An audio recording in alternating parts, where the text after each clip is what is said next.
Hola amigos, ¿qué tal?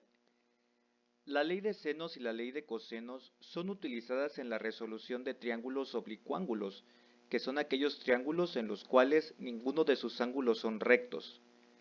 Existen triángulos oblicuángulos en donde todos sus ángulos internos son agudos, como este que muestro en pantalla, y que estoy señalando con el puntero, o bien dos ángulos son agudos y uno obtuso, como este que está aquí en la parte de abajo. Hay casos específicos en los que la ley de seno será útil, mientras que en otros casos la ley de coseno será utilizable. El objetivo de este video es determinar en qué casos podremos hacer uso de la ley de los senos y sus propiedades, que podemos observar en el panel izquierdo de la diapositiva que estoy presentando, y cuándo podrá utilizarse la ley de cosenos, presente en el panel derecho de la pantalla.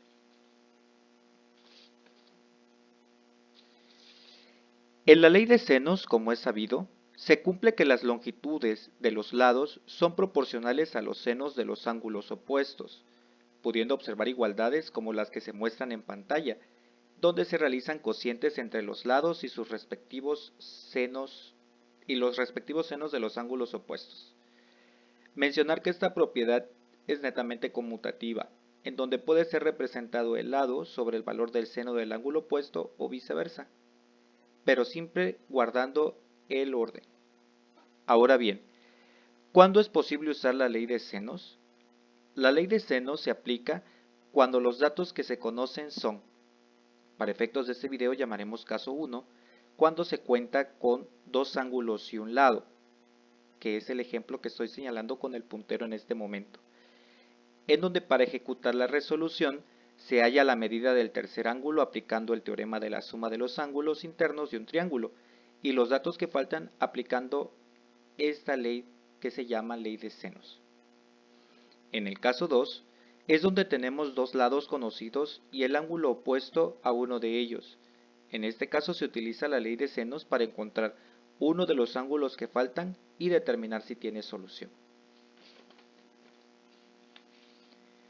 La ley de cosenos se basa en el teorema de que en un triángulo el cuadrado de cada lado es igual a la suma de los cuadrados de los otros dos menos el doble producto de ambos por el coseno del ángulo que forman, resultando las expresiones algebraicas visibles en esta imagen y que además señalo en este momento.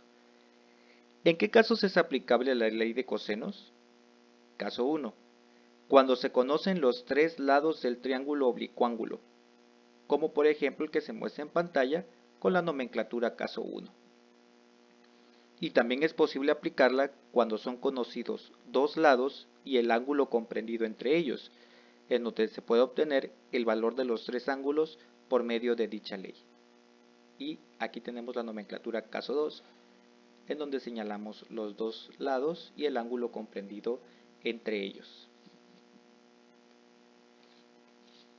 A manera de reflexión, ¿cómo se calculan los valores de los lados y ángulos internos de un triángulo oblicuángulo?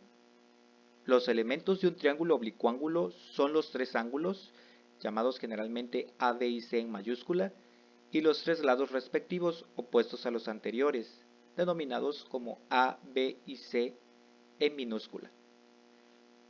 Un problema de resolución de triángulos oblicuángulos consiste en hallar tres de sus elementos, ya sean lados o ángulos, cuando se conocen los otros tres, uno de los cuales ha de ser un lado.